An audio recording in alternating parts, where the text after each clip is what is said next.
As I was setting up for the rundown of the 2021 class, which would have been Manny Diaz's final class after 7-5 that year.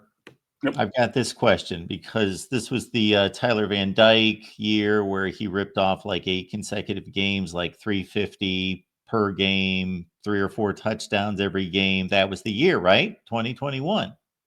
That was their freshman year, of this class. So the year Because before that was De'Aaron yeah, King in the COVID year. yes. Yes. So this Yes. was the season, where So Tyler these were Van true Dyke freshmen during the Tyler Van Dyke season, correct? stepped into the lineup about week 3 or 4 and then ripped off that great stretch of games. They Yep. finished 7-5. So my question is, they went 7-5. Why didn't they go to a bowl game? Did they turn it down?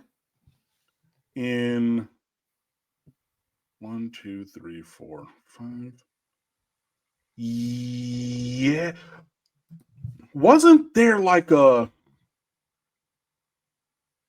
COVID outbreak or something where they didn't have enough players? Oh, yeah, there were. Yeah, I was thinking just because it wasn't the pandemic year in which there were all sorts of crazy scenarios that those were still going on the Yep. next year as well. There were a lot of teams that opted out or couldn't Yep. play, and yeah. Yeah, I just Googled it really quickly up on State of the U, where clearly, I put that. But there was an outbreak of COVID. So most of the players affected were offensive linemen and defensive backs. Players had been working out individually, but they did not have enough players to field a team to compete for in the bowl game at the end of the 21 season, and so that's why they didn't go. It was going to be the Tony the Tiger Bowl against Washington State and Cam Ward. That's right. But actually, no, that wasn't Cam Ward. That was before Cam Ward. But still, they were going to had a COVID outbreak. Didn't have enough players, especially along the line. So they Miami, we did have to withdraw from that. That's why. All right, I recall that now. There's the 21 class, 11th ranked in the nation with 23 total. Up top, Leonard Taylor. Leonard Taylor, 5-star, everybody's All-American, top 5 player in the class, number 1 at his position, or number 3 his position, number 1 state of Florida. I mean, that's a win in terms of recruiting. In terms of impact at Miami, you would have liked it to have been more consistent. He flashed excellence. He would go on these 2 and 3 play runs of being unblockable, being just the destroyer of worlds, and then disappearing for, the rest of the game. He definitely was not one of the 5 stars that gets drafted in the first round. He is making a name for himself in the NFL with the New York Jets as a either late pick or undrafted free agent, but has made that roster and has been rotating in. So that's a guy. I think you cannot get a local 5-star player, especially at defensive tackle, which you usually don't have in Florida. You cannot get him in a recruiting class and call that a loss. It wasn't the massive win that we hoped it would have been, but he was a solid starter for a couple of years, made some plays, honorable mention, all ACC, I believe, at one point. So he's kind of like Andrew Wiggins in the NBA, right? Andrew Wiggins was the number 1 overall draft pick in the NBA. He's not that guy, but it's like a solid starter and all-star and like a valuable player on a championship team. He can play that role. He can do certain things. He's just not going to shoulder the entire load of the responsibility. And I think that Leonard Taylor was similar to that. But I mean, but to get a workman-like performance from somebody who comes in with 100 recruiting grade, a top 5 player in that class, is underwhelming. So it was a win that we got him, but it wasn't.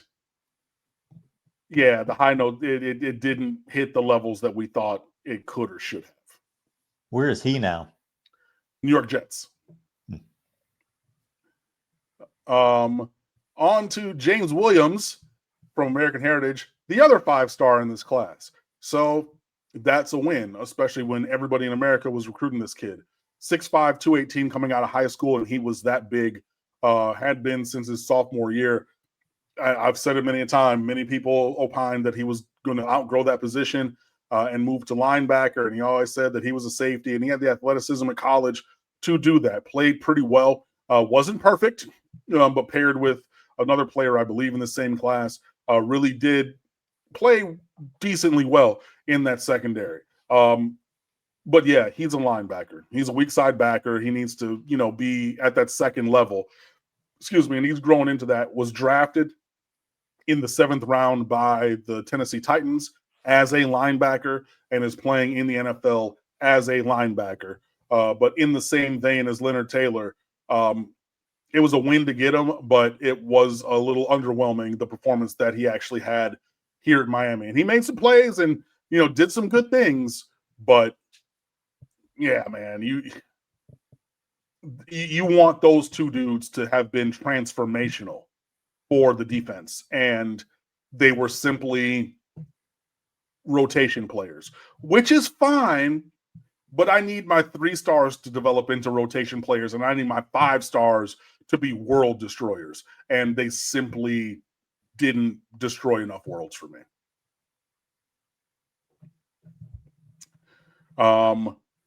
Jake Garcia, the wonderful world of Jake Garcia, transferred all over the place in high school, ends up at Loganville Grayson, but y'all know the story about, the COVID year in California, and then transfers to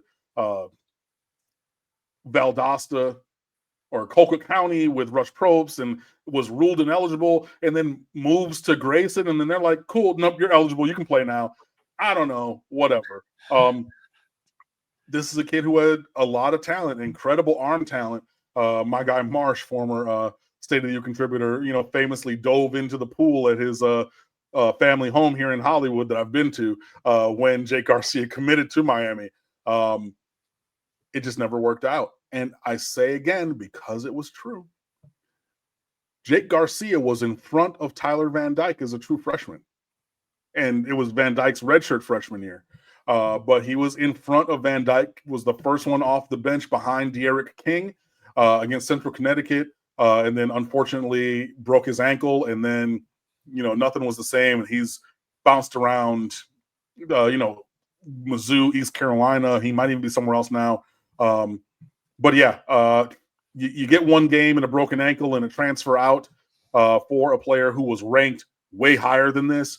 And, you thought was going to be your quarterback of the future. Again, it's the same old story. It was a win to get him, but he did nothing here. So it ends up being a loss. But yeah, very underwhelming career it's in sum total, but especially in Miami for Jake Garcia. Elijah Arroyo. This is a dub. Big dubs in the chat. Yeah, this is one of those ones from Frisco, Texas. He's a native South Floridian, and his family moved out there and everything. This is a guy who was everything that we thought he was going to be.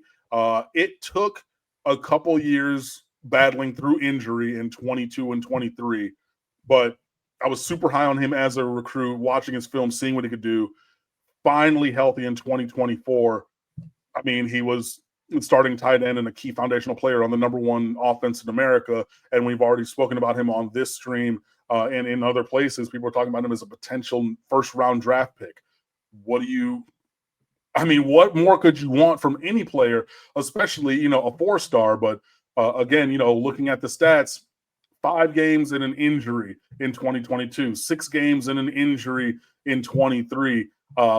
And finally the breakout, almost 600 yards at 17 yards a catch, 7 touchdowns, running almost 22 miles an hour, a speed during a play that was only exceeded by 6 players in the entirety of the National Football League last year. And those are small, fast guys whose specialty is that. And this is a kid who's 6'5", 251, verified from the Senior Bowl, running almost 22 miles an hour. Physical freak, finally doing all the things that you need him to do, catching passes, blocking, whether he's inline, H-back, Y slot, X receiver. There were a couple of times that we walked him out and said, cool, one-on-one, try to guard that big dude out there, and you can't do it. Yeah, this is the biggest win of that recruiting class. Totally. If I may push back a little bit, is the expectation and the hope of him continuing to surge on into his professional career, possibly putting a bit of a shine on a guy that just delivered his final season, 35 catches? Again, and to Juan Manuel's point in the chat, he was underutilized. We had the number one offense in America, and there's one ball. Like, I get it that the numbers are not as eye-popping as you might think for someone being talked about in the rarefied air that he is as a draft prospect. But, like, where are you going to take these other plays away from? Are you going to take them away from a Sam Brown who averaged like 19 a catch? Are you going to take them away from Isaiah Horton, who stepped into a huge starting role? Are you going to take them away from the all-time leading receiver, Xavier Restrepo? Are you going to take carries away from Damian Martinez, who didn't even get enough carries and had the highest expected points added per rush of any player in America last year? Like, this was a situation of circumstance where Miami had so many weapons that, like, look, nobody's getting the big piece of chicken, right? We're going to take that, and it's going to have, instead of it being that big Church's chicken steroid breast, like, we're going to need to slice that up, and 2 and 3 people are going to eat off that one piece of chicken. Like, I get it, but it's hard for me to expect or want him to have done more when all you're doing would be reallocating numbers from other players on, let me say it again, the singular best offense in the country. Like, I don't know. Well, you understand my point. I get it. Wasn't solely to that one season. It was that everything was in that one season as well. I mean, he was. I forget he who our put together a career. Right. If I go back really quickly, so then, sorry, I got to scroll really quick. If I go to 2021, Miami's tight end was Will Mallory that year, right? After Brevin Jordan had gone to the NFL. With all due respect, a freshman Elijah Arroyo is not playing over Will Mallory. And our receivers, Charleston Rambo setting records, Mike Harley setting records, right? A freshman, Keyshawn Smith, shout out to that name, and Xavier Restrepo, shout out to that name. Like, you're not going to get plays over those guys as freshmen, right? And then, unfortunately, injury after injury. I get that it was everything, but he was in position to have a bigger role in 22 and 23. But you have a small role as a freshman. You're going to step in for Will Mallory, or with Will Mallory as a sophomore, get injured. You are the starter as a junior, get injured, or that injury was lingering and everything. It ended up being the way that it worked out, but not because of a lack of ability. It was just a situation of circumstance.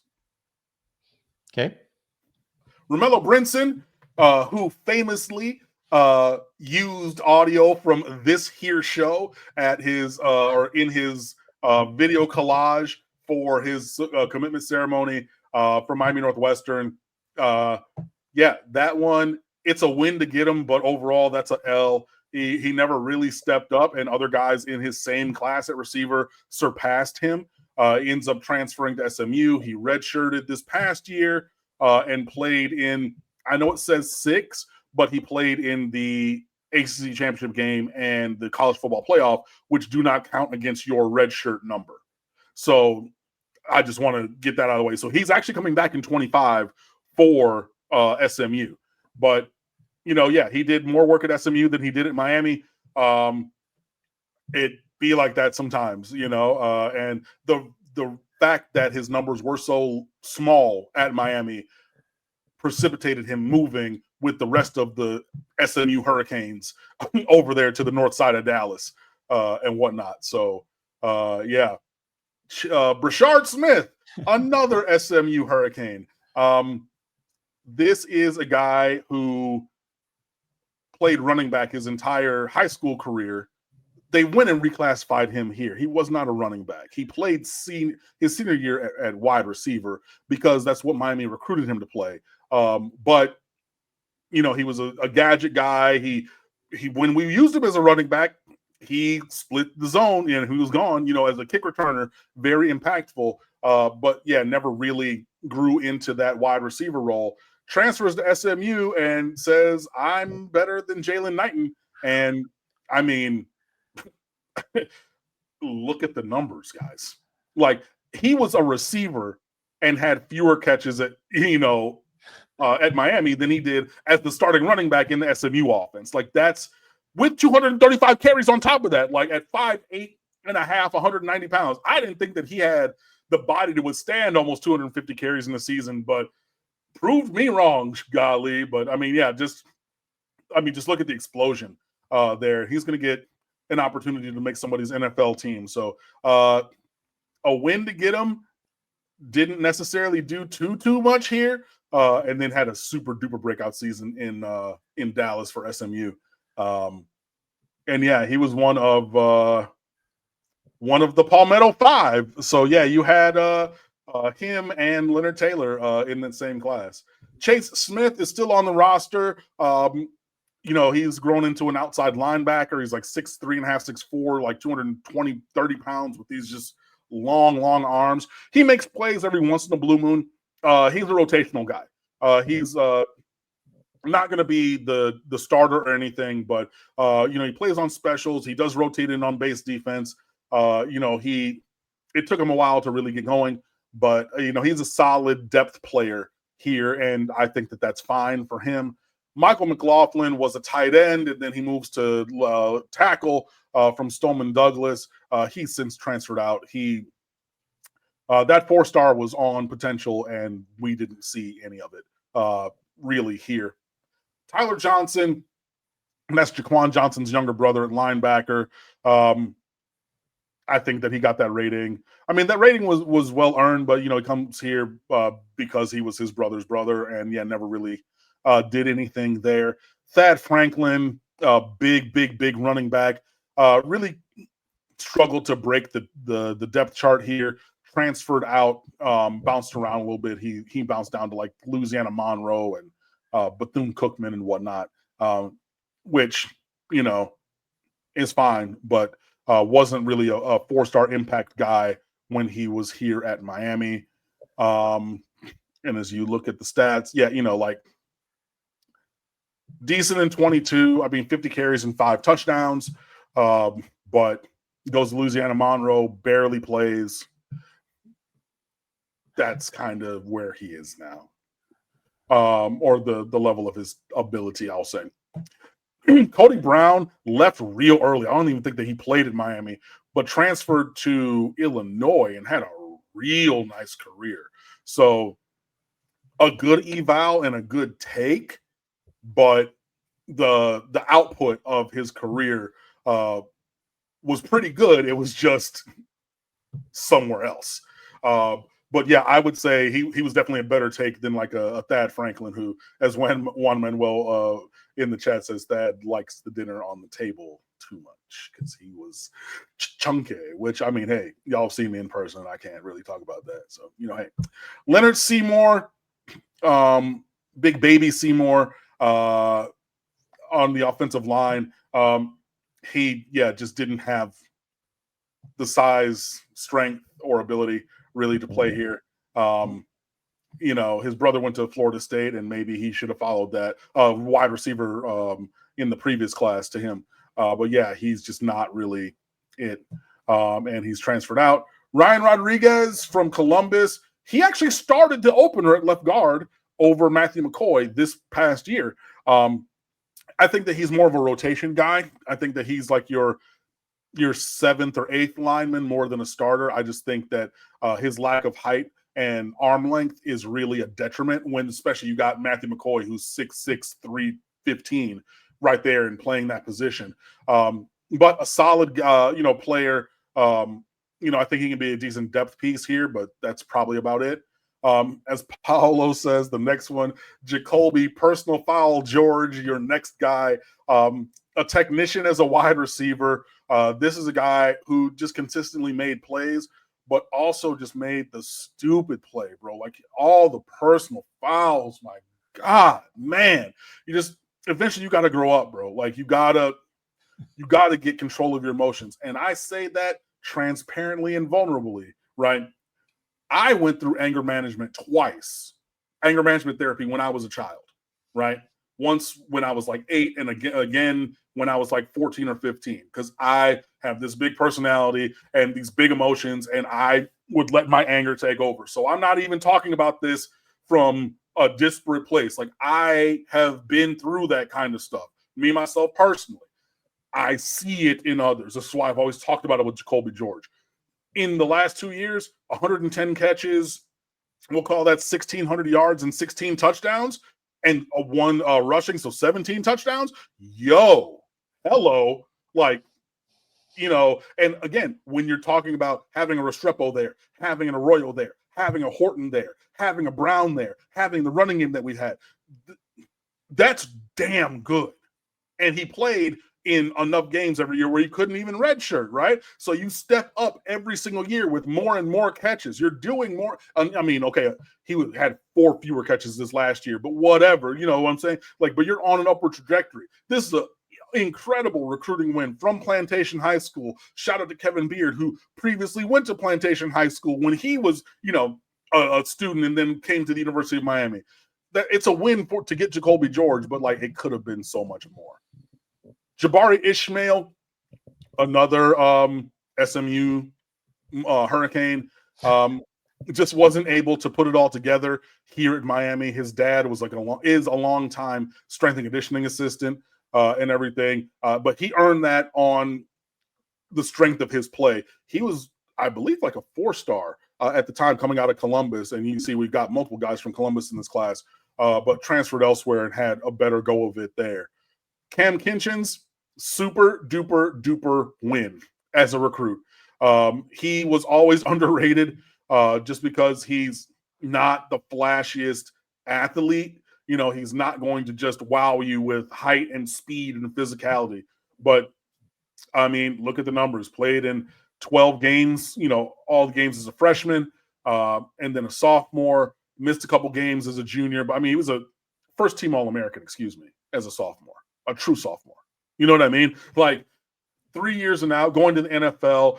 This is a guy who sealed multiple games for the Rams with interceptions in the league. And everybody keeps talking about, well, he's only an okay athlete. He's only moderately sized. And it was a funny thing way back when. But y'all remember when they released that YouTube video behind the scenes in the recruiting room at Miami, and Paul Williams, the old DB's coach, and Mark D'Onofrio said, I know we're talking about guys and their size, but we just need guys who know how to play safety.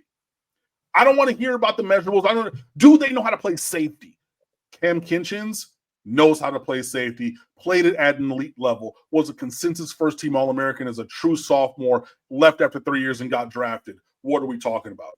I mean, and actually, I know that I said that Arroyo was the biggest win of the class. Cam Kinchens, probably even a bigger win. Khalil Brantley from Miami Northwestern, undersized tight end, didn't really work out, transfers to SMU. We'll see what he does starting next year. Thomas Davis, undersized defensive end, linebacker guy, and everything, but never really worked out here. He's transferred elsewhere. Malik Curtis, one of the fastest players I have ever seen. I still think it was a disservice to that young gentleman to put him on defense as opposed to offense, but regardless of where he was, he didn't make nan play here at Miami. He's transferred out by Alan Hay. I believe I think he transferred out as well. But that's another guy who, he's like Ahmad Moten, where, he was a developmental defensive tackle, only he did not see the kind of development that Ahmad Moten has seen. So he transferred out.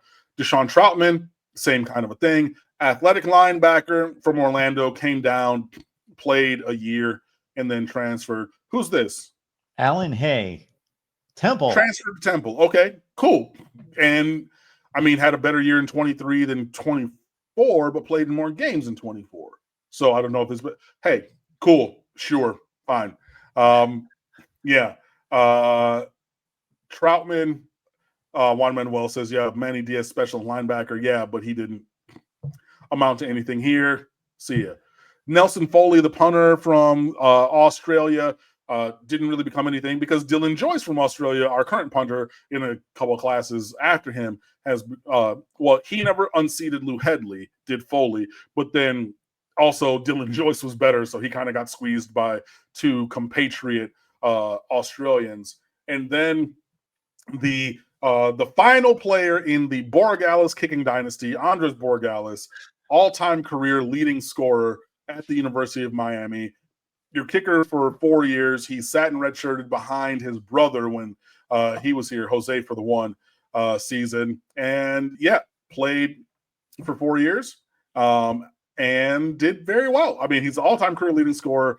He's lighting things up at the Shrine Bowl. He's at the Combine as one of only a handful of kickers to have gotten invited. There's nothing you can think other than, yeah, that's a really good get and a huge win, especially when you've seen the likes of Bubba Baxa and his 40% kicking rate having been recruited to and signed at the University of Miami previously. So, yeah, I mean, that's another big win. So, in the end, if you're looking at the real big recruiting wins, apart from the 5 stars who I believe you need to win those battles, it would be Elijah Arroyo, Cam Kinchens, and Andres Borregales, and Jacolby George probably being the top 4 players from that class. But, yeah, it was an interesting group, but also the lack of quality as the class went on also pointed to why Miami decided to bring in Mario Cristobal, because, yeah, the bottom half of that class didn't have the range. Do you recall being excited or underwhelmed when that class was signed? Both. I mean, you're excited because we won some of those battles that we had routinely lost for a Leonard Taylor, for a James Williams, a Jake Garcia, even, at the top. So you're thinking, okay, like if these guys hit, you got Brashard Smith, also from the Palmetto 5, you're doing some of those things. You're thinking you're going to be okay. But also, you miss out on Jason Marshall, the real star of that class from a physical standpoint, from Palmetto, who went to Florida. And geez, if I were just to click over and see what I'm not saying that everybody was going to come here, which is, not what I was doing before. But if I'm just looking, and if you load page at the official visits from 21, oh, they're not in here. Boo. Can I see the prospects? Okay. If I just see some of the offers outside of the players who signed, oh, they've already called the list on the 247. So I have to go into the offers, and there's too many. But even if I do that, just a quick perusal of some of the players that we offered that we didn't get, that like maybe we had a chance with. I wrote about Jalen Milroe as an option for Miami at quarterback. I knew that he probably wasn't going to come here, but that's one. Preston Stone didn't work out. Running back, I thought we were okay. Ja'Cory Brooks, the 5-star, from Booker T, who went to IMG, ended up going to Alabama. That's one where you really wanted to win that, so that's, one that kind of gets you. Mario Williams from Plant City, Christian Leary, Malik Neighbors. Oh, I wanted him real bad in that recruiting class. I believe he took a visit. The Marcus Burt kid from Trinity Christian. Those are just some of the receivers that we offered that we did not end up getting. On the offensive line, there were a couple, but none that were really seriously linked with Marcus Tate. Yeah, from U School. He ended up at True Academy, went to Clemson. That was one that that ground my gears. And there were some. So I mean, there were enough misses in that class at the top of the list again that it was great to be involved in those battles, and we won, 3 of them, but we lost way more. So yeah, there was a measure of excitement, but also a little bit of a lukewarm trepidation, because it could have been better at the time, I thought. And then, if you're looking at, and like, if you guys go back, man, even on my Twitter, I was talking about Malik Neighbors at the end of his junior year before even LSU was really on him. I wanted Malik Neighbors so bad. Oh my goodness, I wanted Malik Neighbors in that class. But I understand prioritizing Ja'Cory Brooks over Malik Neighbors because he's from the crib and Malik Neighbors is from a crib, but not the crib. But then you lose out on both. And, so kind of that. Absolutely, everyone. Appreciate you being here. One more from Falconer TRX. Miami gets called for personal fouls from 25 years ago. Yeah, they do. But what are you going to do? Everybody wants to hate us. They don't call it. I mean, usually officials don't call it both ways. But also, when you're Jacolby George, right? You got to know that you're wearing orange and green and white, my boy. You got to know that they're looking at you, and you got to know if you're on offense, they're looking at, or not even on offense, but you got to know that they're looking at the second actor. And you got to know if you swipe at somebody's helmet or if you headbutt them under the chin right in front of the center judge, they're going to call that, which is a frustrating thing because, but it is what it is.